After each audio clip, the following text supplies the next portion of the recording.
They're always having conversations and they're doing. Can you look at the camera? Start. Avoid legal Yeah. by telling people they're being recorded. You're being recorded. There. Tony is recording the Legal call. snacks, all legal snacks avoided. All legal snags avoided. That's, I didn't give you permission to record me. Oh. You're on the Dr. Z show. You have no choice. Welcome back, everybody. We are back with part 2 of our shooters series, of our own shooting series now. Welcome back to the Dr. Z show, where laws don't matter. Laws are like the points, and whose line is it anyway? Where they're all made up and they don't matter. Yep. Although, in theory, all laws are made up. So we're halfway there. That's true. We are not, however, living on a prayer. So we're going to talk about third person, and we're going to talk about some games that usually are included in this list, but are not going to be included for our purposes. Yep. Because we had to narrow down the genre a little bit, otherwise it would be crazy and the list would be a mile long. Yeah, although Jake bored already. Yeah. This is the worst episode by far. It surprisingly though, like not kind of on theme, I guess. With the yawning, I haven't played a lot of third person shooters, so that's I'm the least qualified to talk about this. Although neither of us are really qualified to talk about anything in terms of like we haven't gotten any like certificates or something. We can't list anything on our resume that's like I am like I have gone to this school and gotten a degree in like third person shooter game design.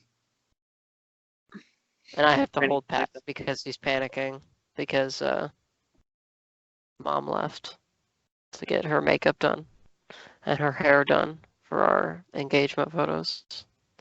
Which are being taken in between. He knows she'll look different when she gets back. Just because she's gone. I think it's funny though that we're getting our engagement photos like right in the middle of getting married and being wed. Because like we were legally married and then like it's been 4 months, I think. Yeah. Yeah, so it's been 4 months and then she's we're having our engagement photos and then we're gonna be wed in a little over 4 months. It'll be in February, but we're having our engagement photos taken in the middle of that. Reminds me, I still get a hold of some people. Anyway. Being married is weird. Welcome to the Dr. Z show. In this episode, we talk about wedding planning. I mean, we already did have I feel like I've heard enough about wedding planning like to last me a lifetime. Yeah, because Claire had that book. She still has it. Her mother got a completely separate book though, so they've been comparing notes on like this book says this kind of etiquette and this book says this kind of etiquette, and it's a mess. Anyway, moving on. We're going to talk about third-person shooters. So the list we have, we sort of drew up kind of a quick list. We'll talk about what games we're not going to be like really considering third-person shooters first. And then I think that way the list will make more sense. But we're going to talk about like what elements of each game like sort of make them like unique, because each game like has to have its own thing. Yeah. To like make it, more or less overwhelmingly different than another game. Otherwise, like every game would be Call of Duty. But don't worry, last part of our series will be first-person shooters, and that will be a long list. Where we'll probably talk about Call of Duty not a lot, because it's the Madden of first-person shooters. Like, I do really like Black Ops 2, though. Honestly, out of all of the Call of Duties. Is that the only one you've played? Yep. Well, there we go. That's why I like Next it so much. episode's done. But anyway, so first things that come to mind, of course, like when you talk about a third-person shooter, is probably Rockstar's baby, Grand Theft Auto, from 3 onward. First 2 were top-down, and we mentioned them last week. As well as the excellent Chinatown Wars. But, and I don't know, you can, I guess you agree with me on this. There's so much more to do in Grand Theft Auto than just shoot people. And it's not, and going along with our definition of like a shooter and that shooting being like the primary or only means of progressing through the game, there are a lot of missions where you don't even have to have a weapon. You're just driving or, racing or, you have to run after somebody or something. Like there's missions, and I think somebody did the math and did a playthrough of Grand Theft Auto 3. There's only you only have to kill 3 people total, as part of the story. I might be thinking of Grand Theft Auto 4. But yeah, so there's this guy who's I guess he's either a streamer or a YouTuber, it might be both, who plays through the Grand Theft Auto games, trying to do the minimal amount of illegal things. Okay. And he went through, and yeah, apparently there's only 3 or 4 people you have to kill in Grand Theft Auto 3 and in Grand Theft Auto 4. And you have to kill them as part of the story.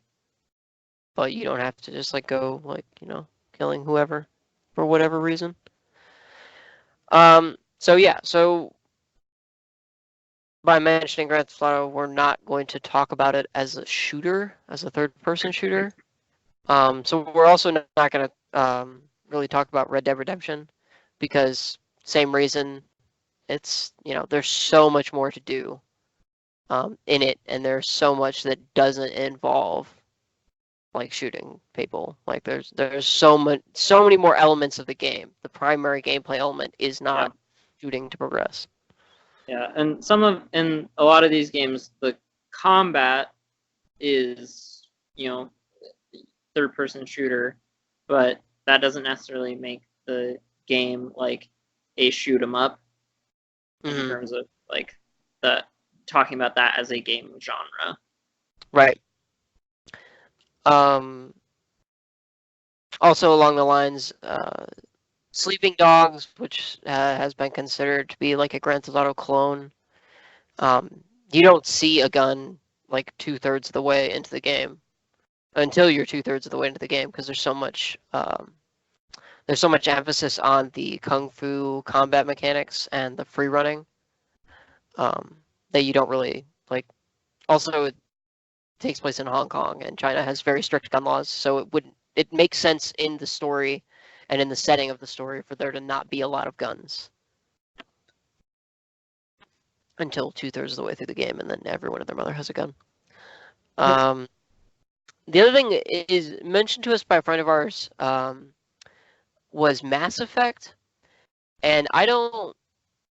First of all, in lieu of me being a hipster and not a fan of things that are popular, I don't like Mass Effect.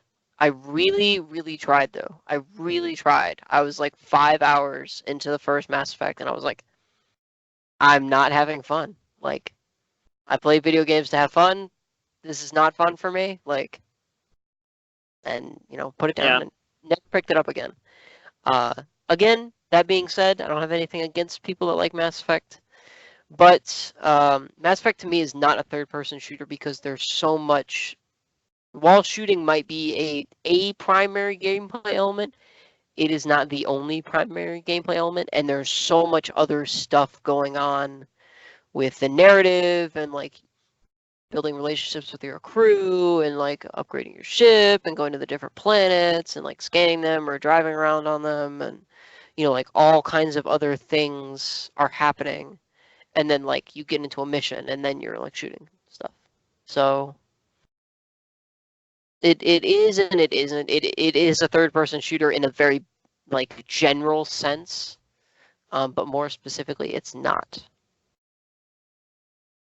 Something that just as a potential note for the future is something that we've almost started doing is differentiating gameplay elements from game types based on sometimes it's seeming like we're separating things based on how heavy the story is. Like we've joked, we joked last night, like not on record, about how like some games are just movies.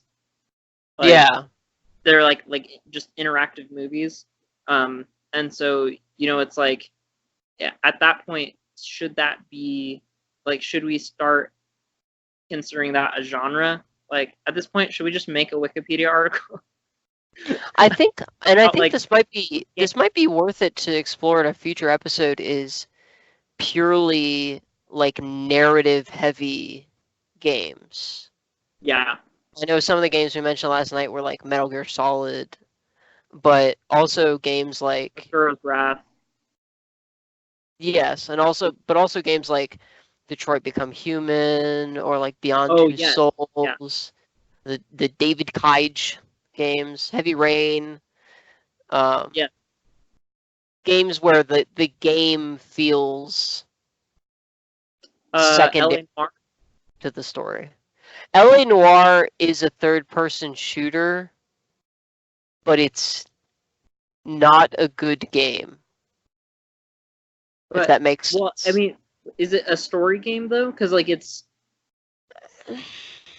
I would say yes and no. Yes, because there is a narrative there, but no, because it's the same every time.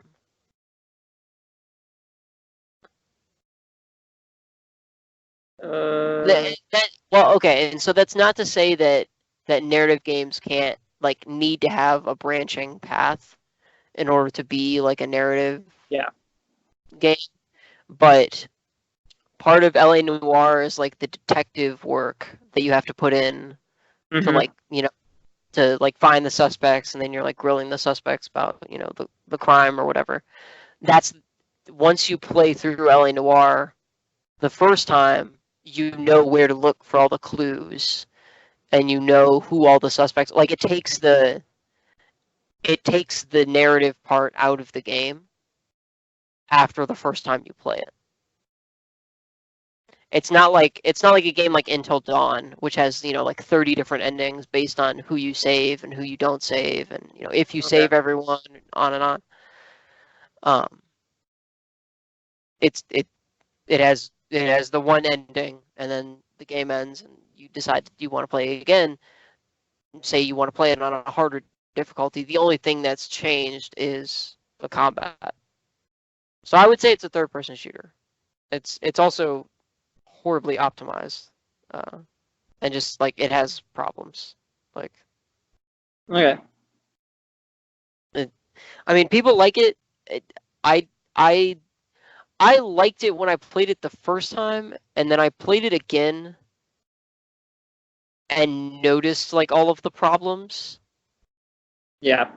I was like, this is bad. It's like it's problems that me not knowing anything about programming, like, or knowing very little about programming at least. It's problems that I feel like have easily been fixed or patched out, and can easily be fixed or patched out, that just weren't. Yeah. Anyway, 6.5 windows the other. So we talked about how we're not going to mention Game of Thrones. Well, we're not going to talk about that either. But how we're not going to talk about Grand Theft Auto. But I think the first game we can talk about is very much like Grand Theft Auto, and that's Saints Row. And for the purposes of the discussion, we will talk about Saints Row 3 because it is the best in the series. Don't at me. Actually, do at me. I will fight you about it not the best in the series. What makes Saints Row? Why is Saints Row on the list, but like Grand Theft Auto isn't? Oh, Grand Theft Auto isn't. Even though they're so similar. So Saints Row took what everybody did in Grand Theft Auto, which was like go crazy and be like a maniac, and like you don't have to do those things in Grand Theft Auto. Basically, be a murder hobo. Basically, yes. So you don't have to do those things in Grand Theft Auto to achieve, the ending, or to make it to the ending, and, achieve fulfillment and finishing the story. But Saints Row took all of those elements and like grew them 1,000 times. Weird jump cuts. So Saints Row grew. Saints Row grew all of the like craziness that players had sort of given themselves in Grand Theft Auto, and just like made it like every crazy thing you did in Grand Theft Auto like had a weird mini game attached to it. Like I remember in Saints Row 2, I think was the first one that they added it on. So like people would, they're like, really old videos, like kind of in the time before YouTube, of people like doing crazy stuff in Grand Theft Auto 3, and Vice City, and some stuff in San Andreas, but they would like ride cars, like car surfing, and that became like a way people would get around, and there were like all these, like, oh, like how long, can you ride on a car, like, without falling off, and that, yeah, well, I was waiting for you to mention that, but so that became like a mini game that had like not necessarily points. Saints Row is built on a system of like two currencies. There's money and respect. And so like money you use to like, buy guns and cars and, safe houses and on and on. Outfits, like, and respect is like you get more respect like the nicer car you drive, or like the weirder ways that you hurt people. And by doing like the mini games, they give you like certain amounts of respect, and you have to have like enough respect to do the main missions. Okay. So there were reasons to like go out and get like, And kills of the other gang members, and like ride cars and like blow up, whatever. Like there were reasons to do all of those things because it had respect attached to it, and you needed the respect to do the main missions. Whereas I mean, I haven't played the Grand Theft Auto games, but I assume the cops show up if you. Right. Well, like they still show up in Saints Row. They're just idiots. Like you can't get the big difference is you can't get arrested in Saints Row. Even if you have like a 1-star wanted level, or like the Grand Theft Auto equivalent of 1 star, the cops will show up and just try to kill you. Like, okay. In Grand Theft Auto, there's like a point where they stop trying to arrest you and will just kill you. Yeah, it's like 5 stars, right? Well, like it's usually between 2 and 3. Like they'll still arrest you at 2 stars. Well, they're like much more aggressive. They'll shoot at you and stuff. Yeah. But they'll still arrest you at 2 stars. I think after 3, they don't arrest you anymore.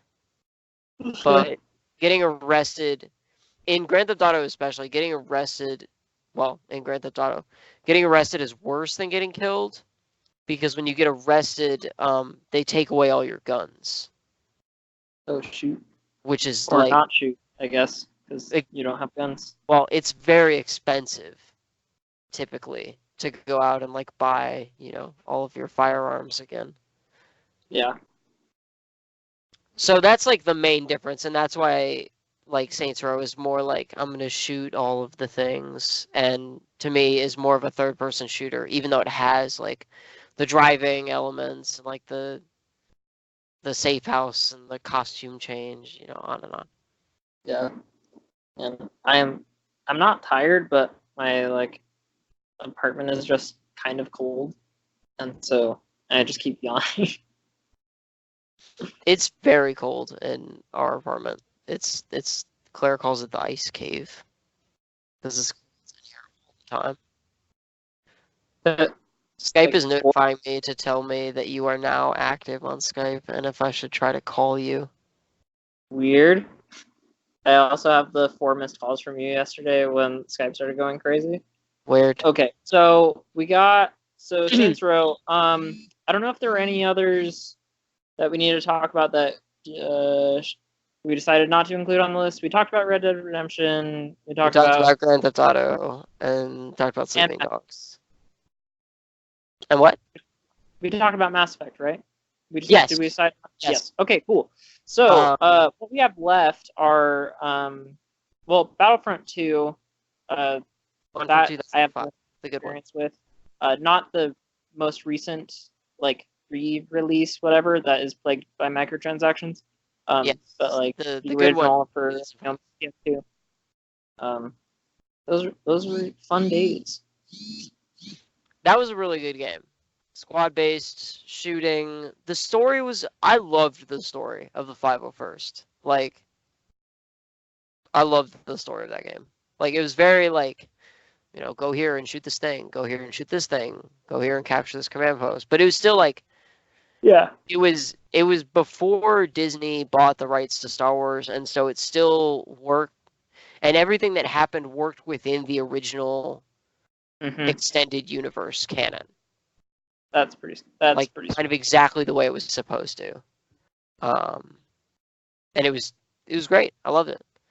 I have fond memories of playing it online, especially. Yeah, I played it with like friends from church. Because it was on PlayStation, right? Yeah. It was like oddly enough, I didn't play it very much with like friends in my neighborhood or anything, but for some reason my church friends were really into it. So like after we would do like I don't know, service projects or whatever, we'd just go play. I would imagine because it's like less violent. It was rated T, and it was a shooter. Yeah. So, and I mean like stormtroopers and droids and clone troopers and droids. Jedi. Like, it makes it. It was more like, and there wasn't any blood. I don't think so. I don't think there was blood ever. So it was more like just It was more like family friendly. Like, it was still shooting, but it was like more, you know, it was okay. And that actually, with the exception of one, I'm looking at the list. With the exception of two games. Actually, maybe, I don't know. I have to look up the other one. But I think with the exception of one or two, that's the only one that's rated T or below. I have to look up the one that I'm thinking of. So I mean, like Ratchet and Clank is another one. We'll talk about that one. More family friendly. Yeah, that's the only one that's rated below. That's rated T or below. Yeah, and I never played the Ratchet and Clank games, but they were classics. I played the new one. That was like supposed to go along with the movie that they made. I didn't play them growing up, like for the same reason I didn't play a lot of games growing up. I didn't have like a PlayStation. Same. And Ratchet and Clank was like the heyday of PlayStation 2.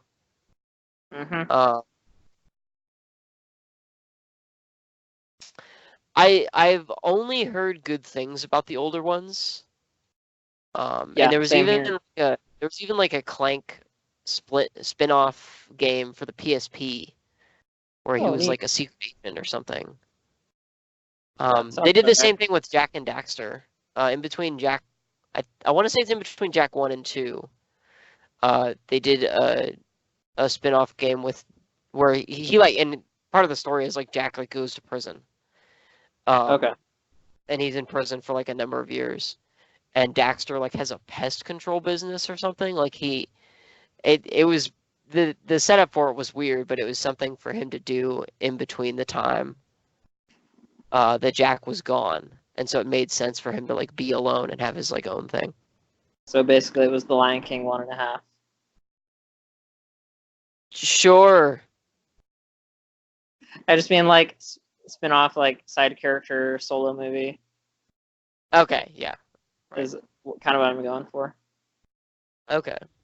They did love bugs though, so I guess kind of on the same thing. And Daxter looks a little bit like Timon. A mongoose. Yeah. Well, a meerkat. Right. That's what I meant. Yes, not a mongoose. Although anytime I hear the word mongoose, I think of the Snoop Dogg narrating Planet Earth. Oh. He's talking about the otters, and he thinks that mongooses.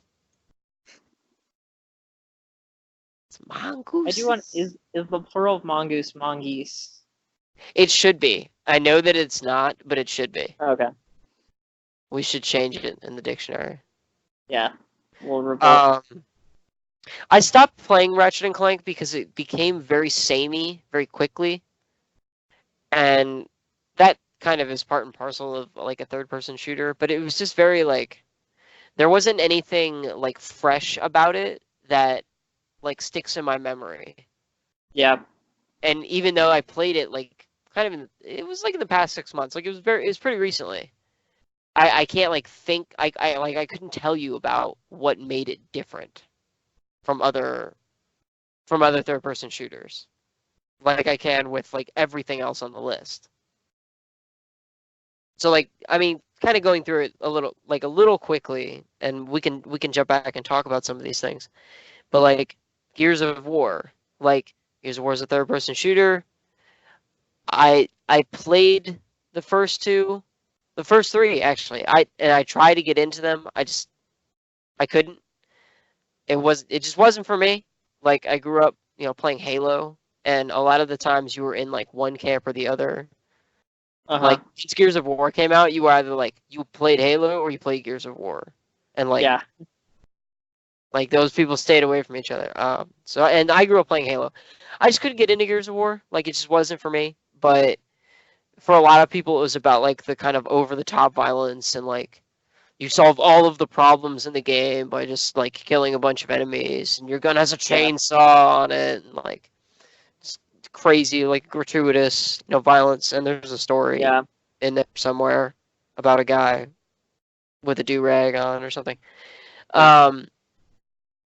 So there's also Dead Space. It was too Gears of War was too like gritty for me. Like I don't like games where the lighting engine is so dark that I have trouble knowing what's happening on screen. I'm just like, what's happening on screen. Yeah. And it's not a horror game.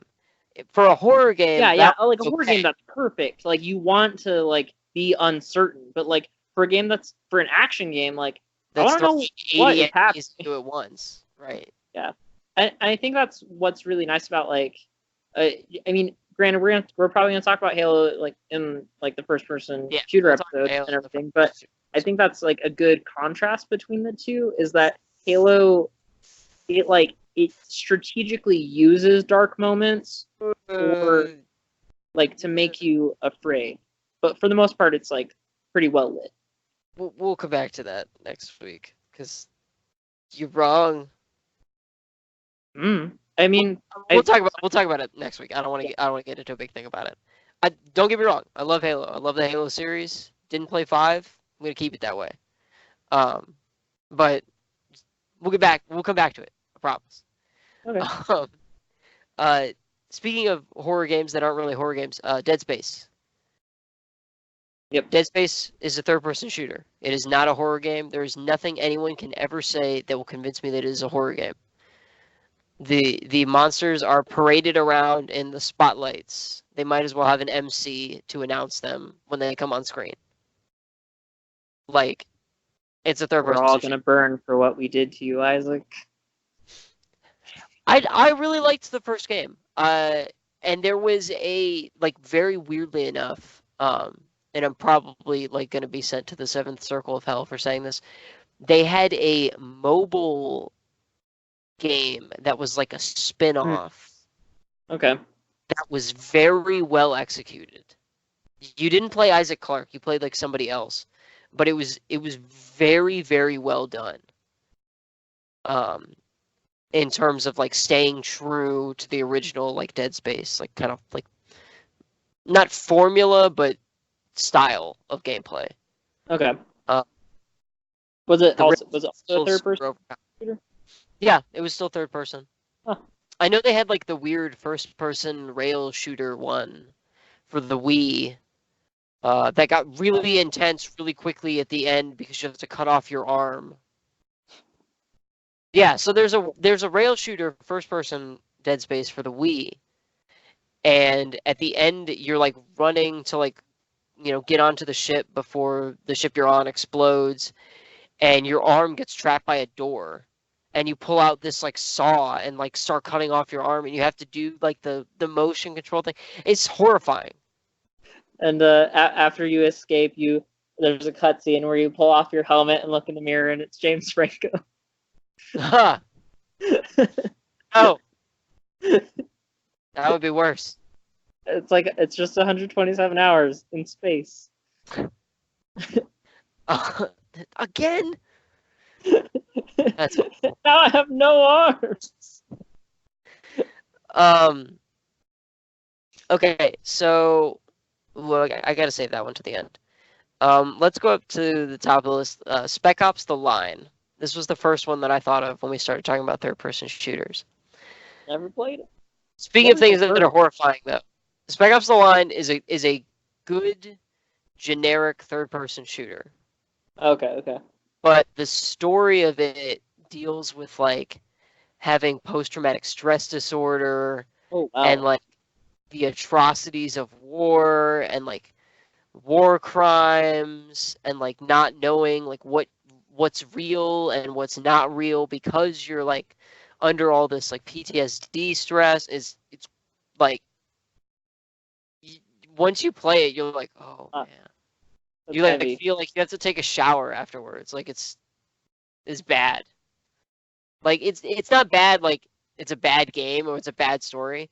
It's bad like you feel bad about playing the game. Like the game makes you feel bad about playing it. Cause you go and you're like, oh, like Spec Ops: The Line, it's like the new, you know, like third-person shooter. Like I'm gonna go to GameStop or whatever and pick it up and play it. And you like bring it home and you're like, all right, and you like start it up and you're playing and you're like, whoa, oh, man. And like nothing, like unless I were to tell you about it, like there's not really anything that you would know. Like looking at the box art or like reading like the little blurb on the box or like the trailers of the game, like you would have no idea. Which I think is a credit to the game's marketing. Like it was marketed very well as like, oh, like gung ho, like, you know, American, you know, like save the day, like first person shooter. And then you play it and you're like, holy shit, I feel awful. Wow. Which is great. Yay! I mean, emotional response is like one of my more important ways to judge media, emotional engagement. Yeah, and if you don't get an emotional response from that game, you are... The FBI has you on a watch list somewhere. Like, already. Like, they know. We'll go a little old school with the next one. Max Payne.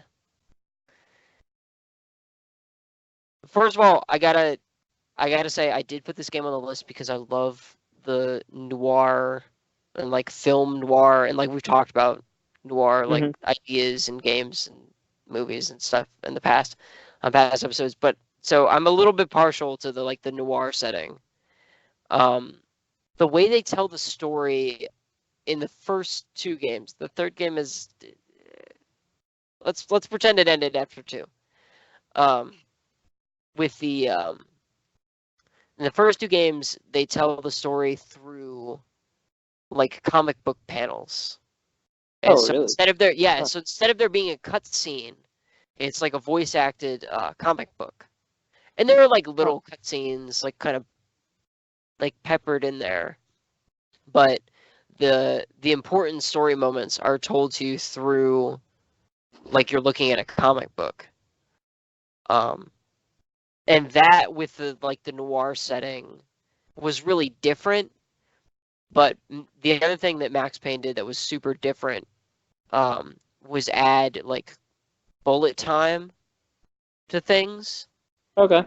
So I would have to check on this. I don't think it is the first game ever to have bullet time, but it is definitely the game to have popularized bullet time and use of the quick save key for sure. Bullet time was done better in that game than games that came after it. The Enter the Matrix game for PS2 and GameCube had bullet time, but it wasn't done as well as it was done in Max Payne or in Max Payne 2. Was the bullet time just like was I don't know anything about Max Payne. But I mean, did he have any kind of special powers that? I mean, you could do like weird like side and like backwards jumps and stuff that you could only do in bullet time. But other than that, like it allowed you as a player to react quicker, and you could like open a door and like bullet time through the door, and like be able to react to the enemies faster than they could react to you. Okay. Because a lot of it was just there was no narrative reason for you to have that ability. No. It was just a gameplay element. No, it was just a gameplay element. Okay. But it was a good gameplay element because of like, for one, like the gritty crime, like cop drama setting, that I just love so much, and two, because it's just you, and you're always facing like overwhelmingly ridiculous odds. So to have bullet time, like, you know, sort of evens the playing field like a little bit. And I think it helps you feel more like a protagonist, I guess, like a plot, almost like a plot armor kind of thing. But yeah, you can still die, and you will die a lot. They're hard. Don't get me wrong, the Max Payne games are pretty hard. The game isn't called Minimum Pain. No, it's not.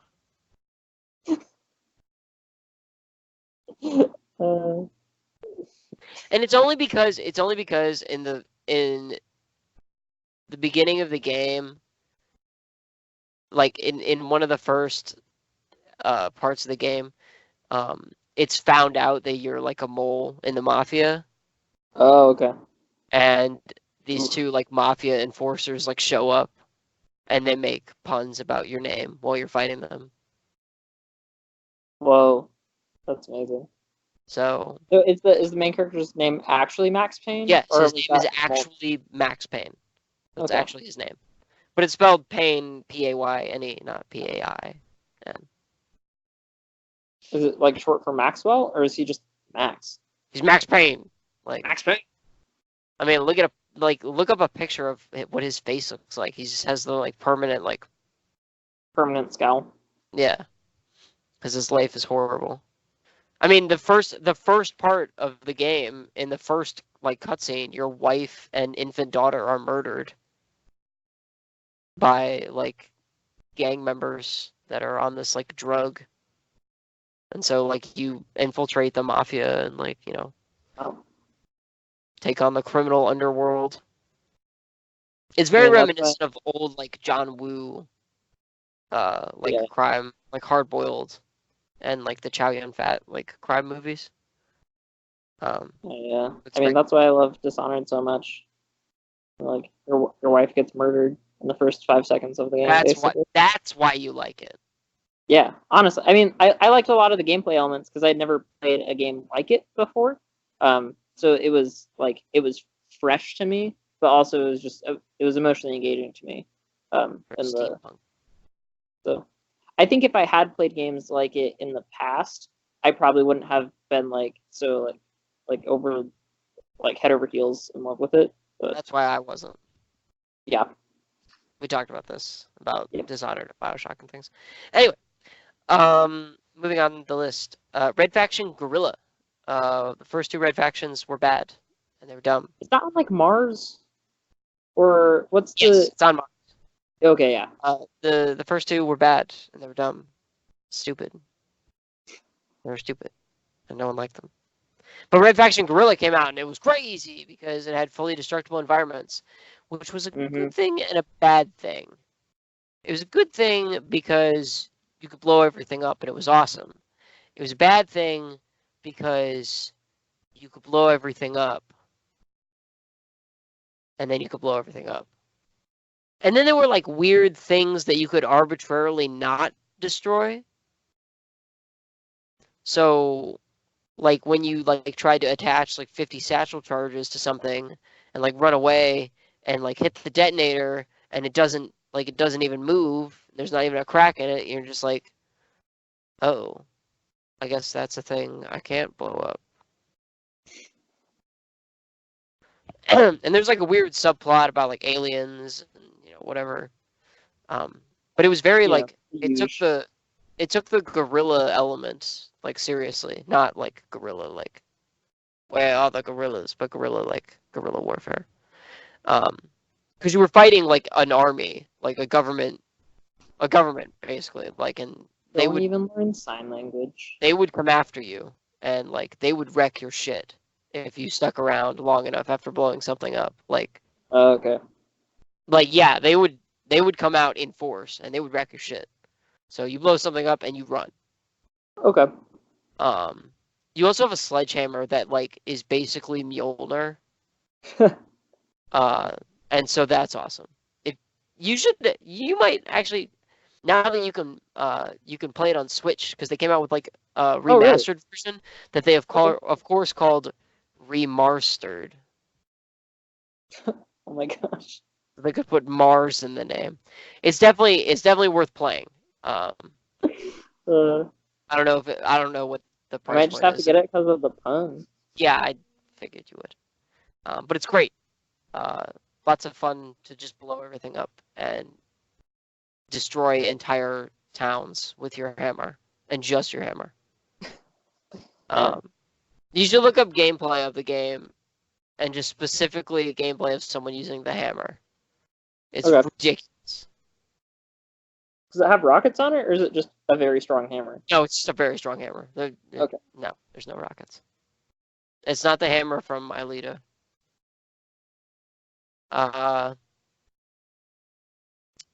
What do we have next? We'll talk about that one last. Dead Rising. Did you play any of the Dead Rising games? Me? No. The controls are horrible. They're bad, and they should feel bad. Your controls are bad, and you should feel bad. Yeah, controls for at least definitely for the first two are bad, and they should feel bad.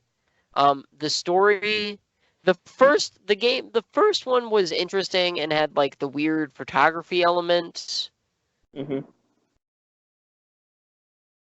But I only know about Dead Rising from the death battle that they did.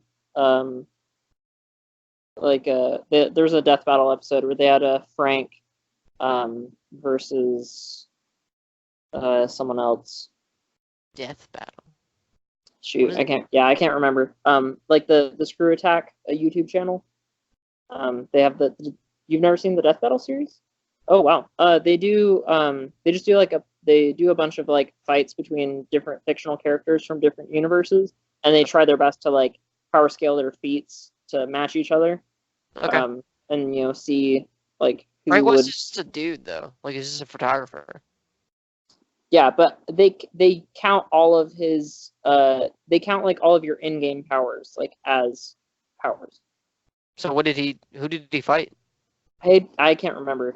It was another like person who was supposed to be kind of like a average Joe kind of dude, but Dead Rising introduced and we have like kind of it to blame for a lot of modern games now having crafting.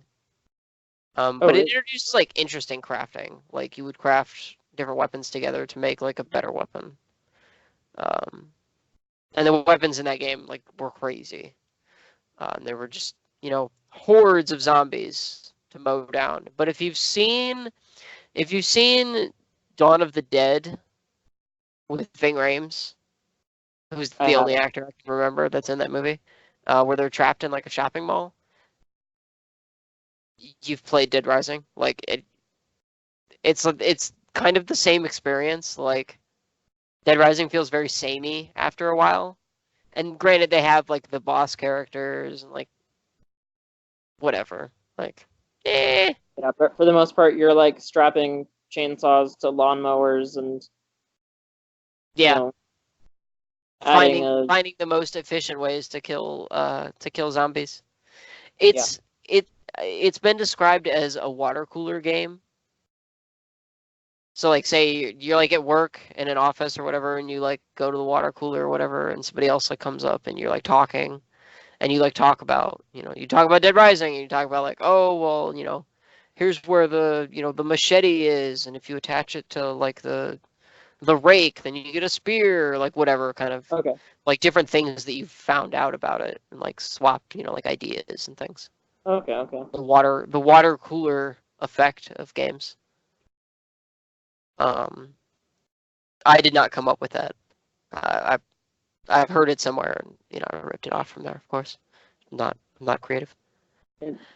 I guess that concept is mostly just like some games have content just so that it can be talked about, not necessarily because it's like good or bad.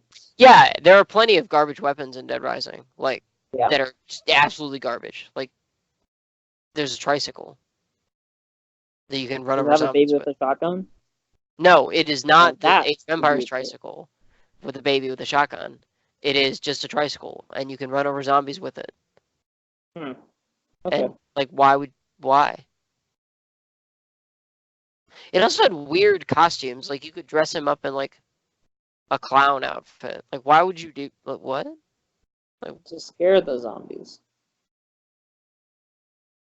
Zombies hate clowns. Unless they're zombie clowns, like a Left 4 Dead card. Oh no. Speaking of zombies, you know what we're talking about now, don't you? It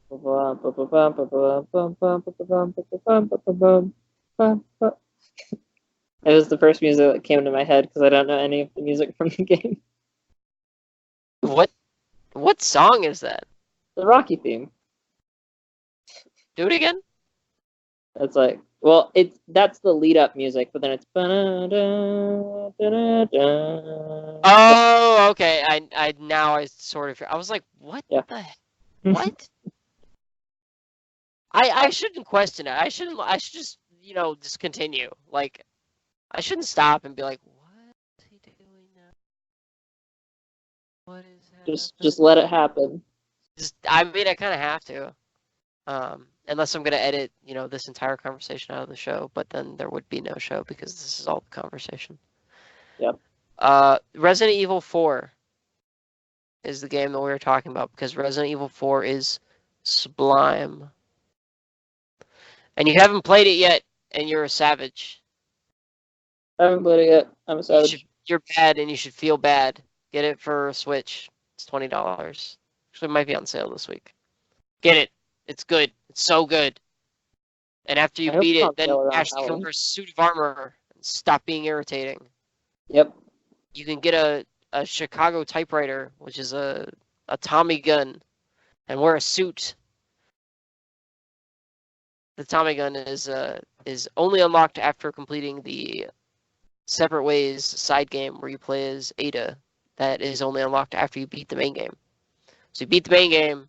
Then you play as Ada for like the side mission that takes like 2 hours, and then you play then you do a new game like plus, and you save 1,000,000 pesetas. For some reason, the currency is pesetas, and all of the zombies in Spain speak Mexican Spanish, because of racism.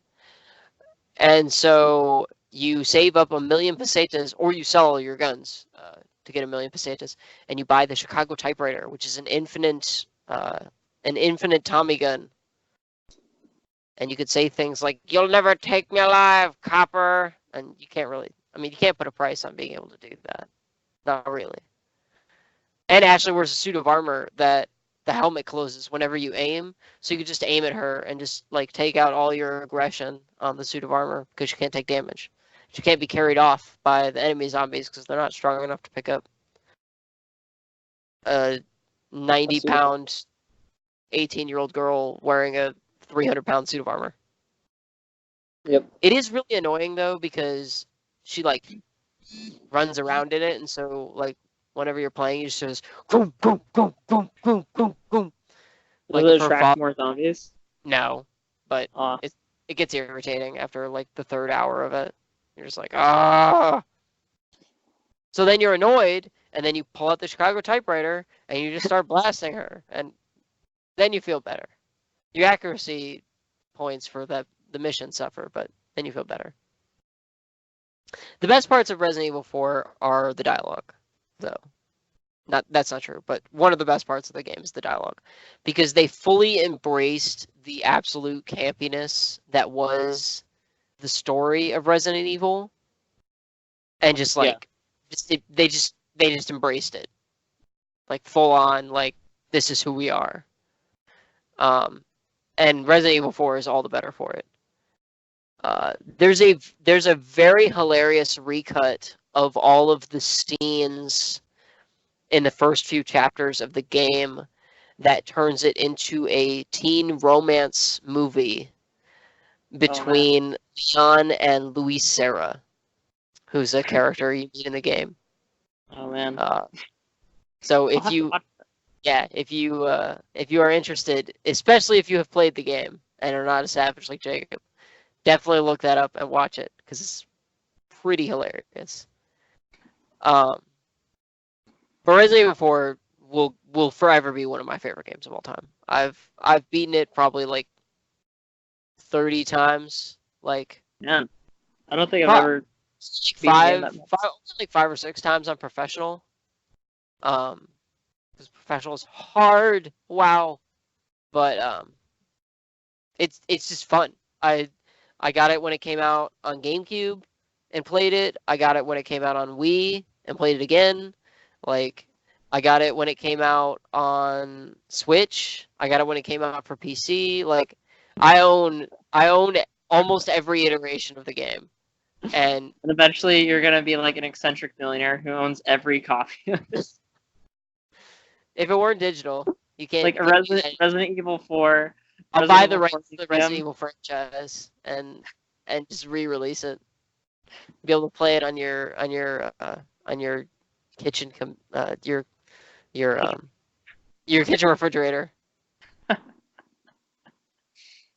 while you're waiting for your microwave to. You need an electronic like bowl and spoon, and you can play it like as you finish eating your cereal. It reveals more of the screen, and you can keep playing. Speaking of revealing the screen, the other Resident Evil games were garbage. 5, where you're Chris Redfield and your bicep takes up half of the fucking screen and you can't see. He's just like, I'm Chris Redfield! And there's a whole scene where you punch a boulder off of a cliff so you can get across a pit of lava. Like, what? You think of joking. Like, that's a real thing that really happens in Resident Evil. Man. You punch a boulder so your partner can assist you. Also, I just thought, like, the title of those games is a bit weird. Like if you think of the term, like, resident, like a resident of the counter. Yeah, like, it makes no sense at all. It's just like, the residents are evil. Ooh. I think it meant to be a play on the first game, but then they just couldn't change the title after that because the first Resident Evil takes place inside a mansion. Yeah. And like there's like zombies, and you're like, where did they come from? They came from the giant science lab in the basement. Yeah, where they were residing. Ooh. The creepy old man, like the spooky old man voice that you have is, like, I've attempted to copy it so many times from other people, and every time they're like, oh wow, that's really good, and I just get sad because like it's not as good though. Like it could be so good, it's not as good. We should do an entire episode where you do it in that voice. We should have a Halloween episode where you just use that voice the whole time. You're like, you're like knockoff brand spooky old man voice that you like bought off some street vendor in New York. That's what I think of knockoff brands is like, like street vendors in New York, like selling like Specifically Gucci. in New York, though, not anywhere else, not in any other Gucci, but city. like it's like one of the C's is actually like a G or whatever. That makes sense. Yeah. Okay. So we're gonna fully embrace the ridiculous now. Okay. Just Cause 2. We're gonna talk about Just Cause 2. Because Just Cause 3 wasn't as good as Just Cause 2. Just Cause 2. And let me paint let me show Paint you you a the word scene. picture. Let me set the scene. Just Cause 2 has a gadget that you have from the get-go. From the beginning of the game, you have this gadget. And it is a grappling hook that defies the laws of space and time. So, for example, you also have infinite parachutes that you could basically just like pull out of your ass. Just all the time you have a parachute, no matter what. That sounds like a terrible party trick. Let me give you an example of the grappling hook. So say you're on the island of Panau, and you're meant to just blow shit up, like cause chaos and topple the government, the corrupt government. Because you have a just cause. Yes, that's the whole premise of the game. Is they drop you on this island and they're like, there's some story, but you can ignore it. Go over here and blow some shit up. And just blow shit up. Just blow that shit up over there. Blow that shit up over there too. Just blow everything up. Everything that can be blown up, blow it up. Do you have a partner in the game? No, there's like a guy who's like a weird, stereotypical Southern American man. Like Texan American. Yeah. But you just like go see him for some of the story missions, and he delivers you supplies when you like buy guns and cars off the black market. But I'm getting off topic. So, Just Cause. The local economy. Just Cause 2. So you go to a military base or wherever. You just go somewhere in the game. You steal a helicopter or a plane. Doesn't matter. Whatever. Fly to the highest point in the game that you can. Fly to the highest point you can fly to and jump out. You will reach terminal velocity. And this game has fall damage. There is fall damage. You can die from falling. About 50 meters before you hit the ground, use your grappling hook and grapple to the ground. You're fine. Totally okay. After falling 10,000 feet. One of my favorite things to do, and the grappling hook is a magnificent piece of equipment. My favorite things to do in the game, and unfortunately this crashed the game, and I don't know if it's been patched yet because they still release like little patch updates for it on Steam. One of my favorite things to do in the game is get a really fast car and drive to the airport. Thankfully, there's a really fast car right outside the airport. Second you enter the airport, you have a wanted level, like the army is after you, whatever. Who cares? Blow them up. If you blow them up enough, your wanted level goes away. Because there's no one to want you. Yeah, basically. So you get on your car and you can do like these weird like stunt maneuvers where you can like get out of your car really fast and get on the roof. And like there's all these like kind of stunt jumps and things that you can do. Hardcore parkour. Basically, yes. So you're in your car, you're at the airport, you drive onto like say like the beginning, middle, the first third of the runway on the airport. Stunt jump out of your car and grapple the plane that's about to take off to your car. Then get back in your car. The plane will take off, and because your grapple is so strong, it will carry your car with you. and you are in the car, then you can detach the grapple and just let your car fall. Unfortunately, if your car hits the ground, it will explode and you will die. But as the car is falling, you can stunt jump out of the car and grapple to the ground, and you're fine. Everything's okay. Unfortunately, Patch, I will fight you. Sorry. Unfortunately, this trick is only good for a certain amount of time, because if the plane flies off of the map with your car attached to it, and you are in the car or you have stunt jumped onto the top of the car, it will crash the game, which is very sad. Because it doesn't know what to do. Because normally the planes, like when they go off of the map, which is huge, by the way, they just disappear. So it trying to take you and a space that you occupy out of the game, just it's like, what is happening? It doesn't know what to do. Yeah. Just Cause 2 is one of the craziest games ever, but it's awesome. Wow. Like it is the source of so much fun.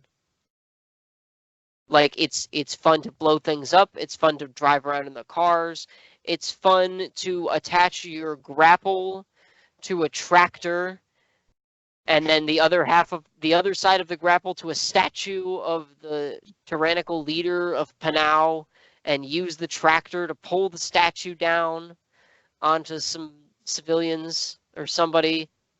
Like just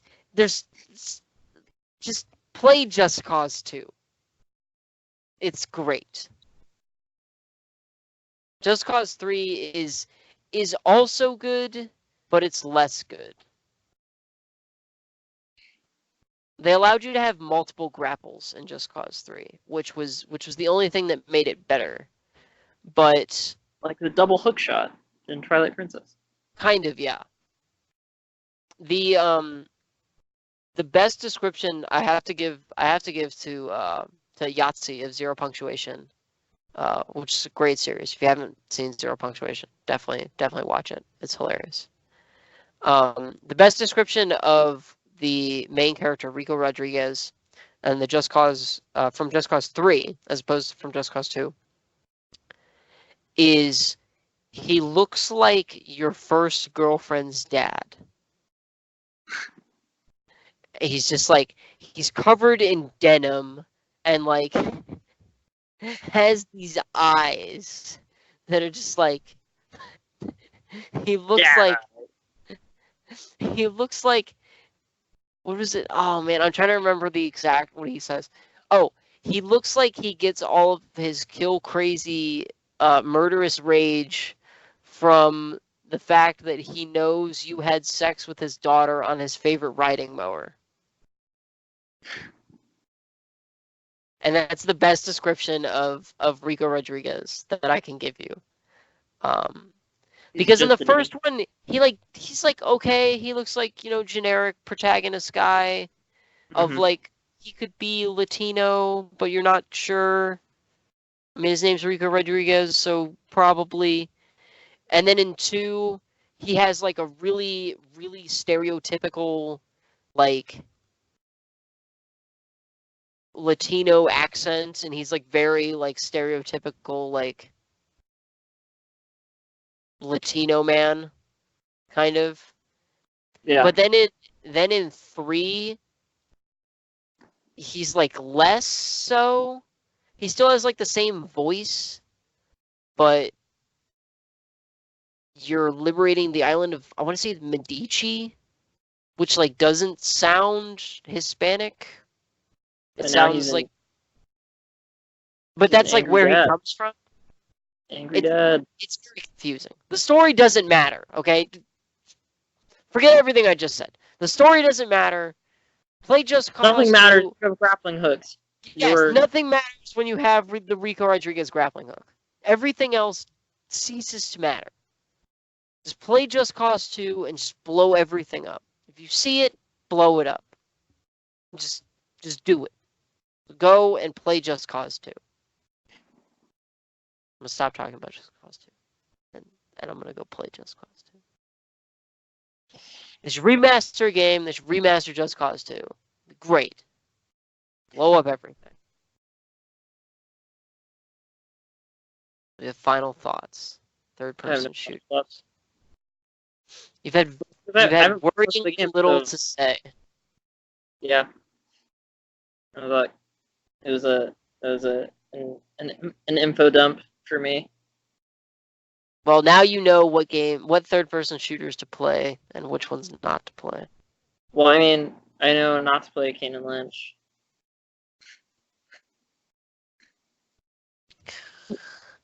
Also, no one should ever play. Anthony said we wouldn't talk about it, but I'm going to talk about it because I'm a jerk. Don't play Shadow the Hedgehog. It is technically a third-person shooter.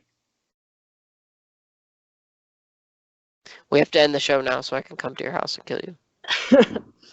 Adios.